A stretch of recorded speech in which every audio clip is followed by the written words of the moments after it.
नमस्कार, प्रेमिलाच रेसिपी मध्ये तुमचं खूप खूप खूप स्वागत। तर आज आपण करतोय डाळ तांदळाचा मऊ लुसलुशीत जाळीदार असा ढोकळा।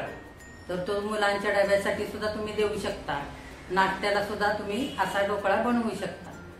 तर कधी कधी काय होतं, ढोकळा करताना ढोकळा व्यवस्थित मध्ये असा शिजला जात नाही किंवा मग जाळीदार होत नाही किंवा खाताना मग घशात दाटल्यासारखा होतो। तसं होऊ नये म्हणून काय करायचं, डाळ तांदळाचं प्रमाण काय असावं हे मी सर्व व्हिडिओमध्ये संपूर्ण माहिती सांगणार आहे। तर ती बघण्यासाठी तुम्ही संपूर्ण व्हिडिओ बघायचा आहे। तर आपण डाळ तांदळाचं काय प्रमाण घेतलंय, काय काय साहित्य घेतलंय ते आता बघण्यासाठी लगेच किचन मध्ये जाऊया। बघा, डाळ तांदळाच्या ढोकळ्यासाठी मी असे हे 2 वाट्या तांदूळ घेतले आणि ह्याच वाटीने मी ही चणा डाळ घेतली 1 वाटी। तर ह्याच प्रमाणामध्ये डाळ तांदळाचं प्रमाण घ्यायचं, म्हणजे ढोकळा घशात दाटल्यासारखा होत नाही। आता आपण ह्या भांड्यामध्ये हे तांदूळ घालून घेऊयात आणि ह्याच्यामध्ये डाळ पण घालूया, वेगळी भिजवली तरी चालेल। आता आपण हे व्यवस्थित 2 ते 3 पाण्याने धुवून घेऊया। हे बघा, 2 ते 3 पाण्याने मी डाळ तांदूळ स्वच्छ धुवून घेतले आणि भरपूर पाणी घातलेलं आहे। आता आपल्याला हे डाळ तांदूळ 7 ते 8 तासांसाठी चांगलं भिजवून घ्यायचे आणि नंतर पुढे काय करायचं ते बघूया। आपण डाळ तांदूळ भिजलेत का ते बघू। 8 ते 9 तास झालेले आहेत भिजायला घातलेलं आपण डाळ आणि तांदूळ। हे बघा, छान भिजलेलं आहे। आता आपण ह्यातलं पाणी काढून घेऊया आधी। डाळ तांदळातून पाणी आता सगळं मी निथळून काढलेलं आहे आणि आपण डाळ तांदूळ ज्या वाटीने घेतले होते त्याच वाटीने मी हे आंबट दही घेतलंय। तर आता आपण हे छान बारीक वाटून घ्यायचे। मिक्सरचं भांडं घेऊया आणि डाळ तांदूळ घेऊया त्याच्यामध्ये।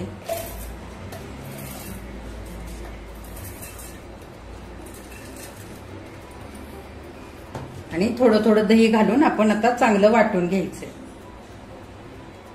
हे बघा, लागलं तरच पाणी घालायचं, एखादा चमचाभर, जास्त पाणी नाही घालायचं। आता हे वाटून घेऊया। हे बघा, असं मी वाटून घेतलंय डाळ आणि तांदूळ थोडंसं दही घालून। आता ह्या भांड्यामध्ये आपण काढून घेऊ। हे बघा, ह्याच पद्धतीने आपल्याला हे डाळ तांदूळ वाटून घ्यायचे। एकदम बारीक असं वाटून घेतलंय। अशा पद्धतीने वाटून घेतलं ना की ढोकळा अगदी छान मऊ लुसलुशीत आणि जाळीदार तयार होतो। हे बघा, डाळ तांदूळ आणि दही आणखी मी दुसरं वाटून घेण्यासाठी असं घेतलंय भांड्यामध्ये। हे पण वाटून घेऊ। हे बघा, डाळ तांदूळ सगळे वाटून झालेत दही घालून। मी हे वाटताना पोहे खायचे 4 चमचे पाणी वापरलं आणि बघा ह्या पद्धतीमध्ये हे पीठ असं झालेलं आहे। ह्याच्यापेक्षा पातळ नाही व्हायला पाहिजे, असंच झालं पाहिजे। आता आपण हे 7 ते 8 तासांसाठी झाकण घालून ठेवून देऊयात, म्हणजे हे पीठ छान फर्मेंटेशन होईल आणि नंतर बघू काय करायचं ते। आता आपण डाळ तांदूळ वाटून ठेवलेलं पीठ उघडून बघूया। हे बघा, छान फुललेलं आहे। हे बघा, जाळी सुटलेली आहे त्याला, मी दाखवते तुम्हाला। हे बघा,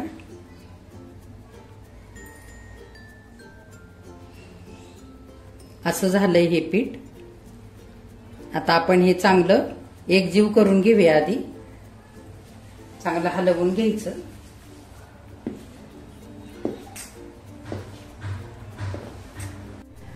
हे बघा, मी चांगलं पीठ आता हे असं हलवून घेतलंय, एकजीव केलंय आणि ह्याच पद्धतीमध्ये असायला हवं पीठ। हे बघा, आपल्याला आता ह्याच्यामध्ये काय पाण्याची आवश्यकता लागणार नाहीये।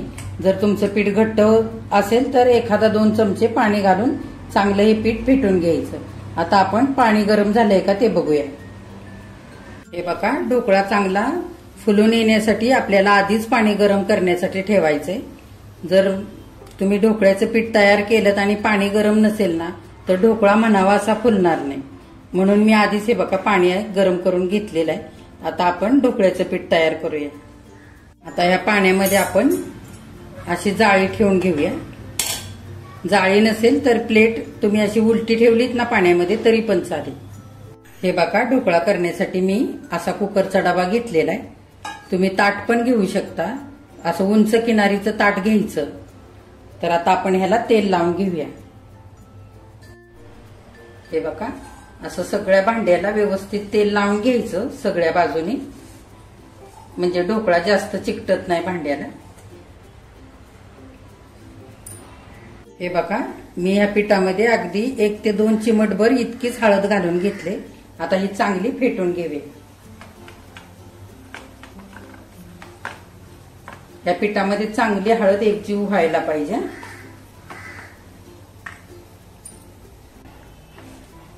हळद जर चांगली फेटली गेली नाही तर ढोकळ्यामध्ये लाल लाल अशा रेषा पण दिसतात.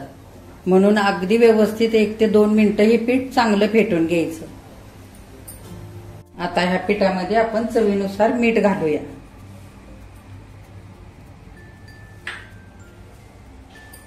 एक चमचाभर लिंबाचा रस घालूया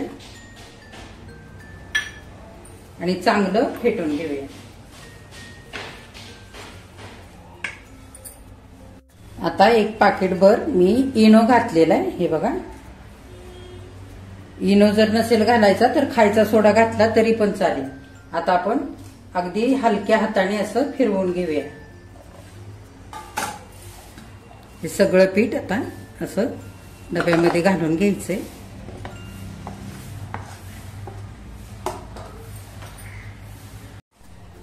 थोडस डबा असा खाली असा थोडासा आपटून घ्यायचा, म्हणजे पीठ एकजीव होतंय. डब्याबरोबर असं सगळीकडे असं व्यवस्थित पसरतं. आता आपण हे पाण्यामध्ये ठेवूया. गरम झालेल्या पाण्यामध्ये ठेवायचं याला. पाणी आता आपलं पहिलंच उकळलेलं आहे. आपण पटकन डबा पाण्यामध्ये हे ठेवायचा आहे असा जाळीवरती आणि झाकण घालायचं. आता साधारण आपल्याला 20 ते 25 मिनिटं हा ढोकळा शिजवून घ्यायचा आहे. तोपर्यंत आता आपण चटणी करूया पुदिन्याची. आता आपण पुदिन्याची चटणी करूया. हे बघा, मी पुदिना घेतलाय असा. तुम्हाला किती का चटणी करायची आहे त्या अंदाजाने तुम्ही सगळं साहित्य घ्यायचंय. तर मी हा असा भरपूर असा पुदिना घेतलाय. हे बघा, हा घालून घेऊया. आता ह्या पुदिन्यावरती थोडीशी कोथिंबीर घालूया. हे बघा, मी चटणी करण्यासाठी हे बघा, ह्या तिखट 4-5 मिरच्या अशा तुकडे करून घेतलेत. हे 5-6 लसूण पाकळ्या घेतल्यात आणि हे आलं घेतलंय थोडंसं, हे पण घालूया. 1 चमचाभर डाळवं घेतलंय, हे पण घालूया. आणि अशी बारीक शेव घेतली मी 3 चमचे, ही पण घालूया ह्याच्यावरती. तुम्ही ह्याच्या जागी जी खारी बुंदी मिळते ती वापरली ना तरी पण चालेल. थोडेसे शेंगदाणे वापरले तरी पण चालतील. चटणी खूप छान होते. आणि हे भाजलेले जिऱ्याची पूड ही 1 चमचा ही घालूया. चवीनुसार मीठ घालायचं आणि चमचाभर लिंबाचा रस घालूया. आता थोडंसं पाणी घालून हे चांगलं बारीक वाटून घेऊ आपण. बघा, पुदिन्याची चटणी आता चांगली अशी बारीक वाटून घेतली. ही ह्या वाटीमध्ये काढून घेऊया. आता 25 मिनिटं झालेले साधारण. आपण ढोकळा कसा झालाय ते उघडून बघूया. हे बघा, छान फुलून वरती आलाय. आपण असं सुरी घालून चेक करूया. हे बघा, अगदी क्लीन आली सुरी. आता आपला ढोकळा झालेला आहे. गॅस बंद करू आणि ढोकळा आता थंड होण्यासाठी बाहेर काढून घेऊया. हे बघा, आता भांडे हे काढून घेतलंय मी. आता 10 मिनिटांसाठी चांगलं थंड होऊ देऊया आपण आणि मग नंतर काढूया ढोकळा, म्हणजे अगदी व्यवस्थित निघेल. बघा, आता ढोकळा पूर्ण थंड झालेला आहे. बघा, आपण आता साईडने थोडासा मोकळा करून घेऊया असा.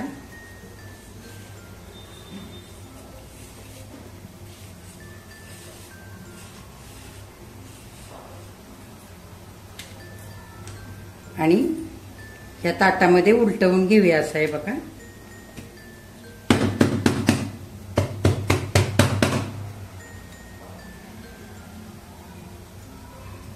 हे बघा किती छान निघलाय तो. हे बघा किती मऊ झालाय छान. आपण सरळ करून घेऊया. हे बघा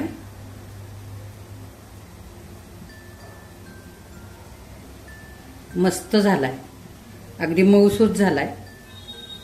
बघा मी असे मोठे मोठे पीस करून घेतले ढोकळ्याचे. छान झालेला आहे. हे बघा किती मऊ झालाय. हे बघा आता आपल्याला ढोकळ्यावरती शुगर सिरप करून घालायचंय. मी हे पाणी असं उकळण्यासाठी ठेवलंय.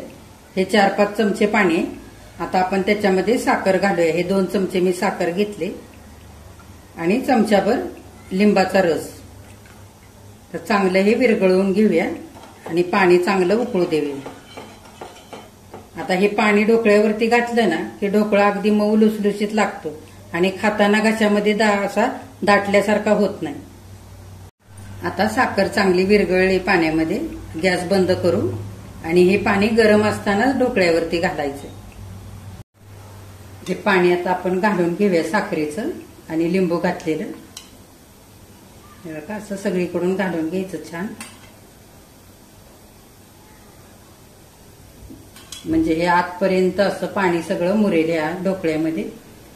फोडणी करण्यासाठी हे मी भांड ठेवून घेतलेलं आहे गॅसवरती. गरम झालंय चांगलं. तेल घालूया 1 पळीभर. आणखी थोडं घालू.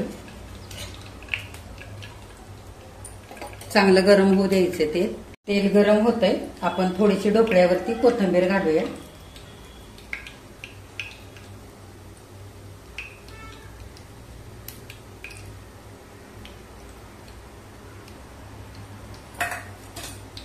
तेल चांगलं गरम झालेलं आहे. मोहरी घालू आपण. अर्धा चमचा मोहरी घेतले. थोडासा कढीपत्ता आणि थोडीशी मिरची.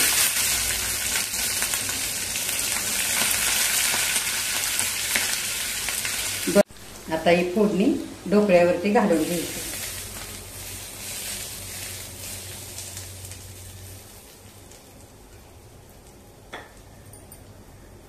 बघा फोडणी घालून ढोकळा आता छान तयार झालाय.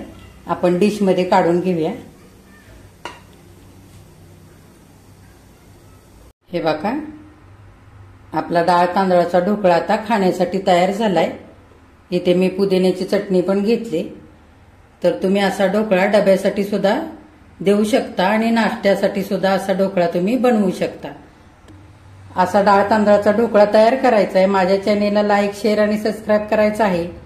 तुम्ही जर माझ्या चॅनेलला सबस्क्राईब केलं तर माझी नवीन येणारी रेसिपी तुम्हाला लगेचच बघता येईल.